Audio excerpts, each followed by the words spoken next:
গতকালকে ছিল ২০ রোজা, মানে ২০ রোজা মানে হচ্ছে হলো যে মাগফিরাতের দিনগুলো শেষ। এখন থেকে আজকে থেকে হচ্ছে নাজাতের দিন শুরু হবে।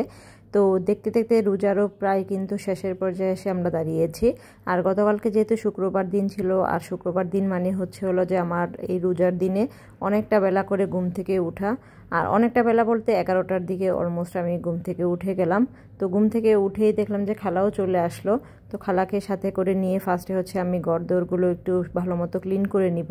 দেখা যেত যে প্রত্যেকটা দিন এই ঘর গোছানো, তারপরে সবকিছু পরিষ্কার করা, এগুলো ম্যাক্সিমাম কাজ আমিই করতাম আর বাকিটা খালা করতো। আর এখন রোজার সাথে পুরো সিস্টেমটা এখন উল্টা হয়ে গিয়েছে।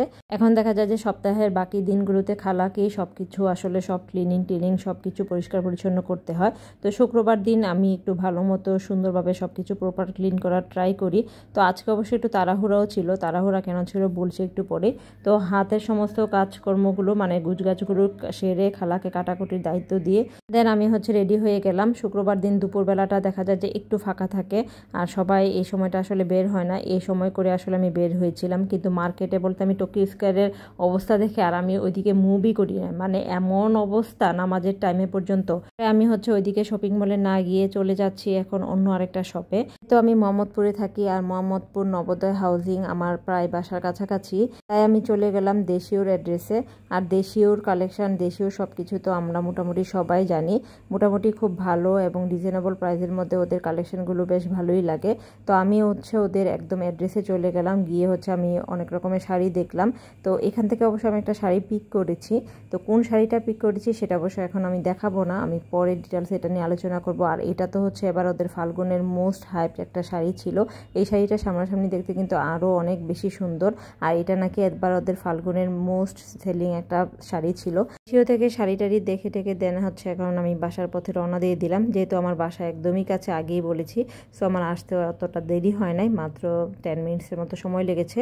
আর বাসায় এসে দেখি যে অলমোস্ট প্রায় 3টা সাড়ে 3টার মতো বেজে গিয়েছে। বাসায় এসে আমি ইফতার বানানোর কাজে লেগে পড়লাম। ফার্স্টে হচ্ছে আমি একটু পানির মধ্যে গুঁড়া দুধের পাউডার একটু মিক্স করে দেন এটাকে একটু জাল করে নিব। আর এইদিকে হচ্ছে আমার ছোট ভাই আজকে একটা তরমুজ কিনে নিয়ে এসেছে। দেখেন মানুষের কি অবস্থা এই সিজনে, মানে তরমুজটা ও জাস্ট কেটে আনে নাই, মানে হচ্ছে দোকানদারকে ট্রাস্ট করে নিয়ে এসেছে।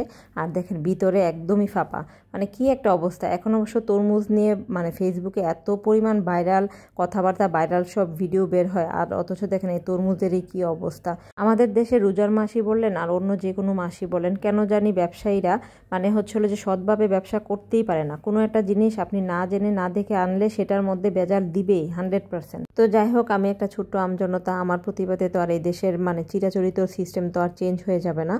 তো এখানে হচ্ছে আমার হাজব্যান্ডকে বললাম যে ও ফুলকো ফুলকো টাইপের হচ্ছে বেগুনি বানানোর জন্য। তো আমার হাজব্যান্ড একদম আজকে বেশ ঘটা করে আমাকে আজকে বেগুনি খাওয়াবে।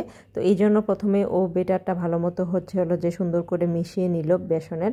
তারপরে ও বেগুনটাকে সুন্দরভাবে কেটে দেন, এটাকে নাকি লবণ পানিতে আগে ভিজিয়ে নিবে, তাহলে নাকি বেগুনটা খুব সুন্দরভাবে ফুলে ওঠে। তারপর ও 5 মিনিটসের মতো এই প্রসেসটা করে দেন এখন হচ্ছে হলো যে ফাইনালি বেগুনি ভাজার কাজ শুরু করে দিল। আর দেখেন এই যে মাশাল্লাহ মাশাল্লাহ মাশাল্লাহ, আমার হাজব্যান্ডের বেগুনির প্রশংসা না করলে মানে আমার আসলে পাপ হয়ে যাবে। এই জিনিসটা এমন, মানে ওর হাতের বেগুনি আমার হচ্ছে মোস্ট ফেভারিট একটা জিনিস। আর এক চুলাতে হচ্ছে ও বেগুনি ভাজতেছিল, আর এক চুলায় হচ্ছে আমি ফ্রাইড রাইস করছিলাম। যেহেতু আজকে ফ্রাইডে আমি আছি বাসায়, তার ছোলা মুড়ি করবো না, অন্যান্য দিন তো ওরা ছোলা মুড়ি খায়, তাই আজকে একটু অন্য কিছু রান্না করব। আর একদমই গ্যাস তখনই চলে গিয়েছে। আর এই যে দেখেন আমি ডিম বসিয়ে দিয়েছি, অথচ ডিমটা মানে ভাজারই কোনো নামগন্ধ নয়। তো যাই হোক, কোনো রকমের ডিম টাজার পরে অবশ্য আমি রাইসটা আগের দিনই সিদ্ধ করে রেখেছিলাম, দেন হচ্ছে আমি ফ্রিজে ঠান্ডা হতে দিয়ে রেখেছিলাম ওভারনাইট। তবে রাইসটা প্রিপেয়ার করে রাখলে কাজও যেরকম অনেক বেশি হেল্পফুল হয়, আর ঝটপট কিন্তু হয়েও যায়। আর হচ্ছে রাইসটাও খুব সুন্দর হয় ফ্রাইড রাইসটা খেতে। আর এখানে হচ্ছে আমি ফ্রাইড রাইসের যে একটা মশলা পাওয়া যায় ওই মশলাটা মিক্স করে নিচ্ছি। এই মশলাটা অ্যাড করাতে আসলে কিন্তু ফ্রাইড রাইসের টেস্ট এবং ফ্রেগনেন্স দুইটাই চেঞ্জ হয়ে যায়। তারপর আমার হাজব্যান্ড বললো যে আচ্ছা ঠিক আছে, আজকে যেহেতু একটু চাইনিজ টাইপের কিছু আছে তাহলে আজকে ফ্রেঞ্চ ফ্রাইও করি। নিজে নিজে মাশাআল্লাহ সমস্ত আলু টালু কেটে সুন্দরভাবে প্রসেস করে এখন হচ্ছে এই ফ্রেঞ্চ ফ্রাইগুলো তেলের মধ্যে হচ্ছে সুন্দরভাবে ভেজে নিচ্ছে। তো আমি কোনো কিছুতে আসলে না করি না, ও যেটা যখন যেটা করতে চায় বা যখন যেটা মানে করতে পছন্দ করে তখন সেটা করাতে আমি আরও বেশি ইন্সপায়ার করি। তারপরে হচ্ছে ওর সব ভাজাভুজি শেষ হয়ে গেলে দেখানো হচ্ছে হলো যে আমি চিকেনগুলো ভেজে নিব। চিকেনগুলোকে আমি আগেই কুট করে নিয়েছিলাম, তো কুট করে নিয়ে দেন হচ্ছে এখন হচ্ছে আমি তেলের মধ্যে ভেজে নিব। আর এদিকে হচ্ছে হলো যে সুন্দরভাবে সালাদও কাটা হয়ে যাচ্ছে। আর চিকেনটা আগের দিন রাতে যেহেতু ম্যারিনেট করে রেখেছিলাম রাইসের সাথে, তাই চিকেনটা খুব সুন্দরভাবে কিন্তু এখানে ফ্রাই হয়ে যাচ্ছে। আর আজকে যেহেতু তরমুজের এই কাণ্ড হয়েছে, তো আমি বললাম যে আচ্ছা ঠিক আছে, তরমুজটা দিয়ে আমি হচ্ছে একটু মহাব্বতের শরবত করি। তো এখানে যেহেতু ফার্স্টে আমি মানে গুঁড়া দুধটা একটু গরম করে জাল করে নিয়েছি, এখন হচ্ছে তরমুজটা সুন্দর সুন্দর কুচি কুচি করে কেটে নিয়ে এখন হচ্ছে জাস্ট দুধের সাথে আমি মিক্স করে নিব। আমার হাতে যেহেতু টাইম ছিল না ফ্রিজে রেখে ঠান্ডা করার, তাই আমি এটার সাথে কিছু বরফ কুচি অ্যাড করে দিলাম। তো প্রতিদিনের মতো আজকেও আমার ইফতারি প্রায় 15-20 মিনিট আগে সব কিছু কমপ্লিট হয়ে গিয়েছে। তারপর সব কিছু আমি সুন্দরভাবে টেবিলে সার্ভ করে দিলাম। আর এইভাবে টেবিল সুন্দর করে সার্ভ করে নিলে না খেতেও কিন্তু খুব ভালো লাগে। রোজার দিনগুলো চলে যাওয়ার পরে আমি সবচেয়ে বেশি মিস করব এই ইফতারের টাইমটা, কারণ ইফতারের টাইমটা ফ্যামিলির সবাই আমরা একসাথে বসে একটা সুন্দর টাইম এবং আল্লাহর রহমত তখন কাজ করে।